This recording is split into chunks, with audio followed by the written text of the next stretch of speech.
নিচের কোনটি বাফার দ্রবণ? এটা পরীক্ষায় আসা সবচেয়ে রিপিট কোশ্চেনের মধ্যে এটা একটা। সো বাফার দ্রবণ হওয়ার শর্ত কি? বাফার দ্রবণ হওয়ার শর্ত হচ্ছে একটাকে দুর্বল হওয়া লাগবে, একটাকে হওয়া লাগবে শক্তিশালী, এবং মনে রাখবা দুর্বলটার পরিমাণ সবসময় বেশি হওয়া লাগবে। আমি কি বলছি? একটা দুর্বল, একটা হচ্ছে শক্তিশালী, এবং দুর্বলের পরিমাণ কি হওয়া লাগবে? বেশি হওয়া লাগবে। এখন তোমাকে অ্যাট ফার্স্ট আইডেন্টিফাই করতে হবে যে কোনটা দুর্বল আর কোনটা শক্তিশালী। তুমি যদি না জানো তাহলে কিন্তু তুমি পারবা না। সো আমি এখানে 8টা দুর্বল অ্যাসিডের নাম বলে দিছি। এই 8টা হচ্ছে এনাফ। এটা তুমি খাতায় নোট করে রাখো, এটা তোমার অনেক জায়গায় হেল্প করবে। আর দুর্বল ক্ষার আমাদের তেমন বেশি নাই, এই দুইটা মনে রাখলে এনাফ। একটা হচ্ছে অ্যামোনিয়া, একটা হচ্ছে অ্যামোনিয়াম হাইড্রোক্সাইড।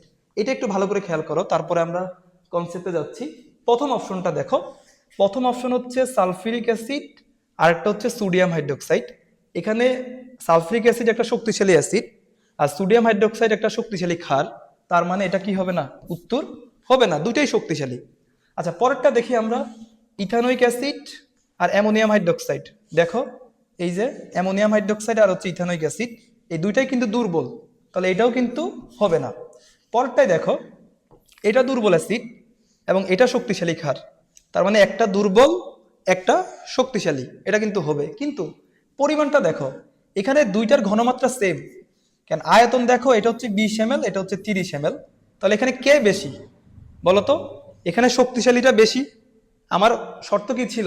দুর্বলটা বেশি হওয়া লাগবে, তাহলে এটাও কিন্তু উত্তর হবে না। এখানে দেখো, আমার এখানে দুর্বল, এটা শক্তিশালী, এবং এখানে কিন্তু দুর্বলটার পরিমাণ বেশি, তার মানে এটাই হচ্ছে কি আমাদের বাফার দ্রবণ। আচ্ছা, যদি এটা বুঝে থাকো তোমরা, তাহলে এই কোশ্চেনটার আনসার করো, কোন এখানকার কোনটা বাফার দ্রবণ হবে।